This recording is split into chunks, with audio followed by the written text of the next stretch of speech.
जब आप घर बना रहे हैं तो वहाँ पे खिड़कियों दरवाज़ों का दुरुस्त सिमत होना कितना ज़रूरी है, और दूसरा उनका साइज़ कितना होना चाहिए और वो सही साइज़ होना कितना ज़रूरी है। हमने बात की सूरज की डायरेक्शन की कि सूरज किस तरफ से आता है, प्लॉट की ओरिएंटेशन की। इसी तरह जो डोर्स होते हैं, विंडोज़ होती हैं, उनकी ओरिएंटेशन भी बड़ा मैटर करती है। एक तो सबसे पहले घर की प्लानिंग की जाती है। प्लानिंग के अंदर ये सारी चीज़ों को देखा जाता है। अक्सर हमारा यहाँ पे बहुत सारे जब घर बनाए जाते हैं, हम छोटे हों या बड़े हों, उसकी प्लानिंग पे ना बहुत कम मतलब अपना टाइम देते हैं। मैं ये कहता हूँ कि सबसे मोस्ट इम्पोर्टेंट जो चीज़ है ना, हमें घर की प्लानिंग के ऊपर टाइम देना चाहिए, क्योंकि घर ने बनना होता है एक दफ़ा। क्योंकि जो इंसान होता है वो अपनी सारी जमा पूंजी उसके ऊपर लगाने जा रहा होता है, क्योंकि जो भी बंदा अपनी जितनी अपनी कमाई करता है उसको एट द एंड अपनी किसी अच्छी गाड़ी या अच्छी घर की तरफ मूव करता है कि यार मेरे लिए, मेरे बच्चों के लिए, किसानी के लिए रिहायश एक अच्छी बन सके। तो घर जब बनाया जाए तो उसके पहले उसकी प्रॉपर प्लानिंग की जाए। प्लानिंग के अंदर ये देखा जाए उसने जो रूम का साइज़ रखा है वो क्या रखा है, किचन का क्या साइज़ है, क्या किचन के अंदर जो स्पेसिंग की गई है वो ठीक है नहीं है। इसी तरह इसी चीज़ों को देखते हुए उसने देखना है डोर्स, मतलब जो खिड़कियां हैं वो जो रखी हैं, जिस साइज़ की रखी हैं, क्या वो उतनी है कि उससे प्रॉपर रोशनी बेडरूम तक पहुंच पाएगी कि नहीं पाएगी। ये ना हो कि वो बाकी चीज़ों को पूरा कर ले और रोशनी घर के अंदर नहीं आएगी तो उससे ह्यूमिडिटी का फैक्टर आएगा, नमी आएगी तो वहाँ पे बीमारियाँ बढ़ने के चांसेस ज़्यादा होते हैं। क्योंकि सूरज की रोशनी इतनी इंपॉर्टेंट है, क्योंकि आके आपको पता है कि छोटे छोटे अशरात जो कि हमें नज़र नहीं आते, हवा के अंदर होते हैं, वो इससे मर जाते हैं धूप की वजह से, और आपके अंदर घर का जो टेम्परेचर है वो भी सही हो जाता है इस चीज़ से, ताकि प्रॉब्लम नहीं हो। इसके अलावा आ जाता है विंडोज़ की ओरिएंटेशन की जो आप बात कर रही हैं।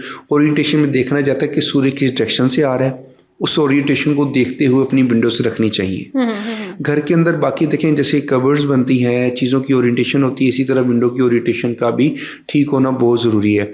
इसी तरह डोर्स की साइजिंग और विंडो की साइजिंग इस हिसाब से हो कि आपकी जो प्लानिंग है उसके अकॉर्डिंग हो। ये नहीं है कि आपने पूरी विंडो पे, पूरी दीवार के ऊपर विंडो निकाल दी है, उससे आपकी मतलब है कि रोशनी इतनी ज़्यादा आ गई, आपका टेम्परेचर ही कंट्रोल नहीं हो पा रहा। ये भी एक बहुत बड़ा फैक्टर होता है। आपने जब प्लानिंग करनी है ना, प्लानिंग के अकॉर्डिंग ये विंडोज़ का साइज़ आपने उसके अंदर ही देख लेना है कि क्या जो विंडो रखनी जा रही है क्या ये खूबसूरत भी लग रही है, नहीं लग रही। क्योंकि साइज कमरे का होना चाहिए और विंडो का साइज देखिए Windows depend on the size of the bedroom कि हमारे बेडरूम का साइज कितना है। बता दें और फॉर एग्जांपल एक बेडरूम का साइज अगर कोई 14x16 रखा जाता है, उसमें जो विंडो है 8 फुट की उसकी विड्थ मिनिमम होनी चाहिए और 8 फुट से 9 फुट तक उसकी हाइट होनी चाहिए। अच्छा। जो जनरली हाइट आजकल हम दरवाजे और विंडो की जो आजकल के मॉडर्न घरों में रख रहे हैं उसकी 8 फुट हाइट रखी जा रही है। अच्छा। कोई एक्सेप्शनल केस में जो बहुत बड़े घर आ जाते हैं कोई 9 फुट तक भी ले जाते हैं, वो एक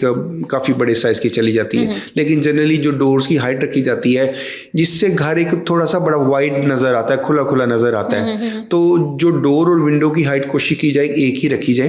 अच्छा। ताकि उसमें एस्थेटिक्स का भी खूबसूरती का एलिमेंट आ जाता है और आपको ओपननेस भी ज़्यादा नज़र आती है। तो इसलिए ये जो डोर्स हैं ये हमें ऑलरेडी पहले प्लानिंग के अंदर ही देख लेने चाहिए कि हम बेडरूम का जो डोर साइज़ है वो क्या रख रहे हैं, बाथरूम का डोर साइज़ क्या रख रहे हैं। देखिए ये नहीं है कि बाथरूम का डोर साइज़ बड़ा रखना है, वो भी हमें बाथरूम के अकॉर्डिंग ही उसका साइज़ छोटा रखना है। बेडरूम का साइज़ डेफिनेटली थोड़ा सा बड़ा होता है बाथरूम से, वो ताकि उसके अंदर फर्नीचर सामान लेके जाना था, वो भी हमने देखने चीज़ों को। इसी तरह जो मेन एंट्रेंस का डोर है वो आपने कम अज़ कम कोई 5.5 से 6 फुट आपकी मतलब साइजिंग के अकॉर्डिंग है ना कि आपका प्लॉट साइज़ क्या है, एरिया के हिसाब से प्लॉट साइज़ के अकॉर्डिंग है। नहीं, वो भी, और ये भी कि अब दरवाजा लग कहाँ रहा है। हाँ, लग कहाँ रहा है, मेन एंट्रेंस है, वॉशरूम है, बाथरूम है, डोर है कमरे का, बेडरूम का, ये अलग से। हाँ जी बिल्कुल ऐसी है। अगर डोर की अगर देखें लोकेशन गलत हो जाए घर के अंदर तो उससे आपकी जो फर्नीचर की जो प्लानिंग है वो टोटल आउट हो जाती है। अक्सर हम घरों में देखते हैं कि यार ये डोर इधर आ गया, मैं बेड इधर लगा रहा हूँ तो ये बेड के आगे दरवाजा ना होता तो